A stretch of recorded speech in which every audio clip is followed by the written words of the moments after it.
हर साल 22 लाख से ज़्यादा स्टूडेंट्स नीट के एग्ज़ाम के लिए बैठते हैं। सपना होता है डॉक्टर बनने का, पर यह सपना अक्सर एक रैट रेस बन जाता है। प्रेशर, टेंशन और कभी कभी डिप्रेशन, ये कहानी सिर्फ मार्क्स की नहीं, ज़िंदगी की है। नीट यानी national eligibility cum entrance test India का सबसे बड़ा मेडिकल एंट्रेंस एग्ज़ाम है। इस एग्ज़ाम को कंडक्ट करता है नेशनल टेस्टिंग एजेंसी। एनटीए को 2017 में बनाया गया था मिनिस्ट्री ऑफ एजुकेशन के अंदर, ताकि एंट्रेंस एग्ज़ाम फेयर, ट्रांसपेरेंट और इफ़िशिएंट हो। लेकिन इस एजेंसी को आइडिया जो आया था वो आया था 1986 की नेशनल पॉलिसी ऑफ एजुकेशन में आया था। 2010 में आईआईटी डायरेक्टर्स की कमेटी ने रिकमेंड किया कि एक इंडिपेंडेंट एजेंसी हो जो एग्ज़ाम कंडक्ट कराए। 2017 में कैबिनेट ने अप्रूवल दिया और एनटीए का जन्म हुआ। नीट का मकसद था एक सिंगल यूनिफॉर्म एग्ज़ाम जिसे हर मेडिकल कॉलेज में एडमिशन हो सके। ये एग्ज़ाम अब 13 लैंग्वेज में होता है और हर साल लाखों स्टूडेंट का सपना इस पर ही टिका रहता है। मतलब हर साल बहुत सारे स्टूडेंट सिर्फ इसी एग्ज़ाम की तैयारी करते हैं क्योंकि उनका डॉक्टर बनने का ये सपना होता है। नीट सिर्फ एक एग्ज़ाम अब बिल्कुल भी नहीं रहा है, एक ज़िंदगी का फैसला है जैसे कि। लेकिन हर साल स्टूडेंट्स पे प्रेशर बढ़ता ही जा रहा है। Coaching classes, mock test, sleepless night, सब कुछ सिर्फ एक सीट के लिए। 2025 का नीट का एग्ज़ाम हिस्ट्री का सबसे टफ पेपर माना जा रहा है। फिजिक्स सेक्शंस में कैलकुलेशन और कॉन्सेप्चुअल डेप्थ इतनी थी कि स्टूडेंट्स को टाइम मैनेज करना ऑलमोस्ट इम्पॉसिबल हो गया था। बायोलॉजी लेंदी थी, केमिस्ट्री ट्रिकी थी और ओवरऑल पेपर ने हर स्टूडेंट को चैलेंज किया। वो स्टूडेंट भी जो पूरे साल, और कुछ स्टूडेंट ऐसे भी थे जिन्होंने 2-2 साल ड्रॉप ले रखा था। लेकिन इस साल का पेपर इतना टफ था कि वो लोग जब बाहर आ रहे थे literally they were crying. NEET हर साल कंट्रोवर्सी से भी घिरा रहता है, जैसे कि 2024 में पेपर लीक हुआ, स्टूडेंट्स ने प्रोटेस्ट किया और रिजल्ट के बाद भी कन्फ्यूजन रहा। कुछ स्टूडेंट्स को इम्पॉसिबल मार्क्स मिले, कुछ को ग्रेस मार्क्स दिए गए और सुप्रीम कोर्ट तक केस गया ये वाला। 2025 में एनटीए ने ऑप्शनल क्वेश्चंस हटा दिए, बायोमेट्रिक फेलियर्स हुए, पावर कट्स हुए और टेक्निकल ग्लिचेस ने स्टूडेंट्स को और भी ज़्यादा स्ट्रेस दे दिया। नीट एग्जाम का प्रेशर का असर सिर्फ मार्क्स तक लिमिटेड कभी भी नहीं है, मेंटल हेल्थ पर भी इसका असर बहुत ज़्यादा पड़ता है। एनसीआरबी के डेटे के हिसाब से 2021 में 12,526 स्टूडेंट्स ने अपनी ज़िंदगी को लिटरली ख़त्म कर लिया। मैं वो वर्ड नहीं बोलूँगा, ये वीडियो आगे नहीं जा पाएगी। फिर 2021 में भी ये नंबर 13,089 हो गया। तमिलनाडु की लक्षणा श्वेता ने नीट फेल होने के बाद अपनी लाइफ ख़त्म कर ली। नोएडा की एक लड़की ने भी रिजल्ट के बाद अपनी ज़िंदगी ख़त्म कर दी। संपादा सिंह 22 साल की डिप्रेशन में चली गई एग्ज़ाम फेल होने के बाद। अगर आपने नीट दिया है या आप नीट दे चुके हो और आपने रिजल्ट का वेट कर रहे हो, तो एक बात कॉमन है कि नीट देने वाले स्टूडेंट्स में एंजाइटी, स्ट्रेस और डिप्रेशन कॉमन होता है। प्रेशर, स्लीपलेस नाइट, कंपटीशन और फेलियर का सबसे ज़्यादा डर, ये सब स्टूडेंट्स की मेंटल हेल्थ को बहुत ज़्यादा अफेक्ट करता है। कई स्टूडेंट्स कॉन्सेंट्रेशन लूज़ करते हैं, सेल्फ डाउट फील करते हैं और कभी कभी होपलेस भी वो हो जाते हैं। पेपर लीक्स और अनफेयर मीन्स से स्टूडेंट्स का ट्रस्ट टूट जाता है। टफ पेपर्स, अनप्रिडिक्टेबल रिजल्ट्स और ट्रांसपेरेंसी की कमी स्टूडेंट्स को और ज़्यादा स्ट्रेस देती है। कोचिंग कल्चर, ये जो सपने बेचते हैं सारे कोचिंग सेंटर्स, और एक सीट के लिए करोड़ों स्टूडेंट का कंपटीशन, ये एक अनहेल्दी रेस बन चुकी है जिसे एस्केप करना ऑलमोस्ट इम्पॉसिबल है। एनटीए को ट्रांसपेरेंसी और अकाउंटेबिलिटी बढ़ानी होगी, पेपर लीक और अनफेयर प्रैक्टिस को रोकना होगा और इसके लिए स्ट्रिक्ट मेजर लेने होंगे। स्टूडेंट्स को, खासकर अगर आप नीट का एग्ज़ाम दे रहे हो या दे चुके हो, तो अपनी मेंटल हेल्थ पे बहुत ज़्यादा ध्यान देना होगा। ब्रेक लेना, हॉबीज़ परस्यू करना और ज़रूरत पड़े तो प्रोफेशनल हेल्प भी ले सकते हो। सिर्फ मार्क्स पे नहीं, बच्चों की वेल बीइंग पे भी फोकस करना होगा। नीट फेल होने का मतलब ज़िंदगी का एंड कभी भी नहीं है। हेल्थ केयर में हो और भी बहुत ज़्यादा रोल्स हैं, जैसे पैरामेडिक्स, रिसर्च, बायोटेक्नोलॉजी एट्सेट्रा।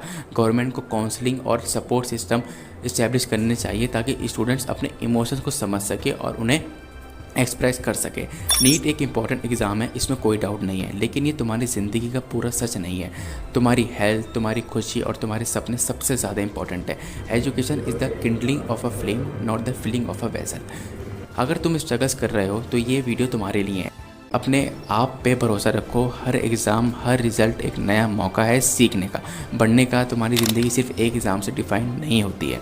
और जो सबसे ज़्यादा स्टूडेंट्स जो जिस चीज़ को फेस करते हैं एनटीए के थ्रू, वो ये चीज़ें हैं। जैसे कि बहुत ज़्यादा ये होता है कि पेपर लीक जो हुआ था पिछले साल, उससे काफ़ी सारे स्टूडेंट्स का ट्रस्ट टूटा था। और पिछले साल की जो मार्क्स जो दिए गए थे वो इम्पॉसिबल थे, मतलब 720 आउट ऑफ 718 और 19, जो कि एनटीए की मार्किंग स्कीम के हिसाब से नेक्स्ट टू इम्पॉसिबल है।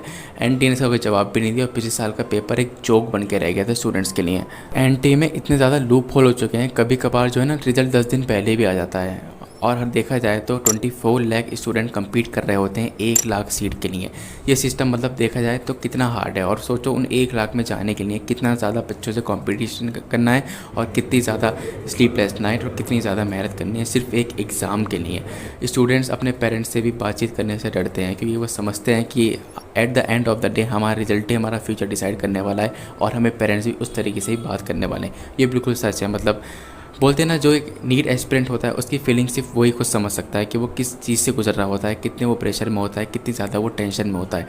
और वो अपने पेरेंट्स से भी इस तरीके से बात नहीं कर पाता, क्योंकि पेरेंट्स भी उसको ऐसा समझ रहे होते हैं कि जैसे कि ये फेल होकर आ गया या क्या हो गया। बहुत से स्टूडेंट ऐसे हैं जिनके पेरेंट्स बहुत ज़्यादा सपोर्टिव हैं, लेकिन वो जो स्टूडेंट्स होते हैं वो सेल्फ डाउट में इतना बुरा फंसते हैं कि उनको वो सपोर्ट सा नहीं लगता है। आपने जो मेहनत की है वो कभी भी वेस्ट नहीं जाती। हर स्टूडेंट की जर्नी अलग होती है और हर फेलियर एक नया लेसन देता है। क्योंकि मैं ये वीडियो जब बना रहा हूँ तो अभी बहुत टाइम है इस साल के नीट का रिज़ल्ट अनाउंस होने में, 14 जून लिखा हुआ है अब। और जब मैं वीडियो बना रहा हूँ तो ऑलमोस्ट अभी 15 दिन है, लेकिन मैं वीडियो बना रहा हूँ क्योंकि मैं अच्छे से जानता हूँ कि इस साल का जो पेपर था वो कितना टफ था और स्टूडेंट्स पे क्या बीती थी वो पेपर देख के मैं अच्छे से समझ सकता हूँ, और मैं इस पे वीडियो इसलिए बना रहा हूँ। जैसे कि और अगर देखा जाए, अगर ये नहीं भी होता है, ऐसा ना हो, मैं चाहता हूँ आपका नीट क्लियर हो जाए, अगर नहीं भी होता है तो और भी ज़्यादा चीज़ें हैं। अगर आपका इंटरेस्ट सिर्फ साइंस में ही है तो research and academy, PSC, MSc और भी life science, biotech industry, biotech company, pharma companies, clinical research, forensic science, environmental science, agriculture science, ये सब भी ऑप्शंस हैं जो आप कर सकते हो। और भी प्रोफेशनल कोर्सेज़ है जैसे कि इंजीनियरिंग जो कि जेई के थ्रू होता है, design, NIT, NIFT, UCEET, management, BBA, integrated MBA, hotel management, arm forces, NDA, CDS, AFMC, nursing, बहुत सारे ऑप्शंस हैं। और अगर आपको रियल लाइफ एग्जांपल लेने हैं तो आप देख सकते हो कि doctor APJ Abdul Kalam engineering की तरफ गए, पर देखो दुनिया के टॉप साइंटिस्ट में वो शुमार होते हैं। सुशांत सिंह राजपूत जो कि अभी इस दुनिया में नहीं है, वो भी एक इंजीनियर ड्रॉप आउट थे, लेकिन अपने पैशन को फॉलो करते हुए सक्सेसफुल एक्टर वो बने। और भी बहुत सारी चीज़ें हैं जो नीट क्लियर नहीं कर पाए पर आज किसी और फील्ड में वो टॉप कर रहे हैं। अपना इंटरेस्ट अगर नीट ही है और बार बार फेल हो रहे हो और 2-3 ड्रॉप ले चुके हो तो तुम्हारी कैफियत, या जो स्टूडेंट ऐसा कर रहा है वो मैं समझ सकता हूँ कि कितनी ज़्यादा दिक्कतें हैं ज़िंदगी में। लेकिन फिर भी मैं यही बोलूँगा कि आपकी वैल्यू एक एग्ज़ाम से नहीं होती, ज़िंदगी में बहुत मौके मिलेंगे।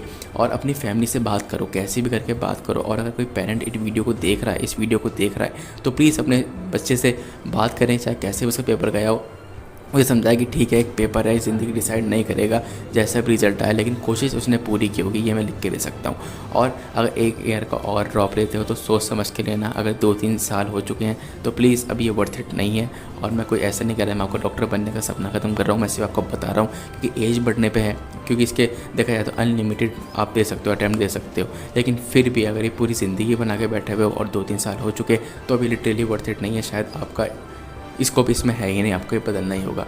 ज़िंदगी एक एग्ज़ाम से बड़ी है, हर नया दिन एक नई अपॉर्चुनिटी भी है। आप अपनी जर्नी खुद लिख सकते हैं, अपने इंटरेस्ट को एक्सप्लोर करो, नए स्किल्स सीखो और खुद पर भरोसा रखो। अगर नीट क्लियर नहीं भी होता है तो ये अंत नहीं है, ये एक नई शुरुआत हो सकती है। मेडिकल फील्ड में बहुत सारे रोल्स हैं, नर्सिंग, पैरामेडिकल, रिसर्च मैनेजमेंट, जहाँ आप अपने स्किल और पैशन का यूज़ कर सकते हो। और अगर आपका इंटरेस्ट किसी और फील्ड में है तो उसमें भी आप कुछ बड़ा कर सकते हो। सबसे इंपॉर्टेंट है कि अपनी ज़िंदगी को सिर्फ जो है ना एक एग्ज़ाम तक मत समझो। मेरे कहने का मतलब ये है कि इसी को ये मत समझो कि सिर्फ मेरा यही इंटरेस्ट है। इसके अलावा कोई अगर हॉबी है किसी भी तरीके की तो उस पर भी काम आप कर सकते हो जो आपको अच्छा महसूस कराती हो और जिसमें करियर आप बना सकते हो। मतलब एक एग्ज़ाम पे अपना पूरा ज़िंदगी का बर्डन मत डालो, इससे बहुत ज़्यादा स्ट्रेस होगा अगर फेल वगैरह हो गए तो। जहाँ आप अपनी स्किल को एनहेंस कर सकते हो और आगे बढ़ सकते हो, और उसमें भी आप कुछ बड़ा कर सकते हो। जैसे कि सबसे इंपॉर्टेंट है कि आप खुद पे विश्वास रखें और अपनी मेंटल हेल्थ का हद से ज़्यादा ख्याल रखें। ज़िंदगी में हर एग्ज़ाम एक चैप्टर है, पूरी कहानी का अंत बिल्कुल भी नहीं है। तो ये वीडियो मैंने स्पेशली नीट एस्पिरेंट्स के लिए बनाई थी। मेरे किसी करीबी ने इस साल नीट का एग्ज़ाम दिया था, वो भी ड्रॉप लेके, और मैं उनकी कैफियत समझ सकता हूँ, मैं उससे मिला भी हूँ कई दफ़ा। तो मेरा दिल कर रहा था ये वीडियो बनाने का और मैंने ये वीडियो बना दी है। तो अगर आपने वीडियो यहाँ तक देखी है, अगर आपको कोई डाउट वगैरह है, कोई प्रॉब्लम है तो यार कमेंट कर सकते हो, मैं रिप्लाई ज़रूर करूँगा। और अगर यहाँ तक आ चुके हो तो बहुत बहुत शुक्रिया वीडियो देखने के लिए। हम फिर मिलते हैं अगली किसी डॉक्यूमेंट्री में, तब तक के लिए टेक केयर, बाय बाय।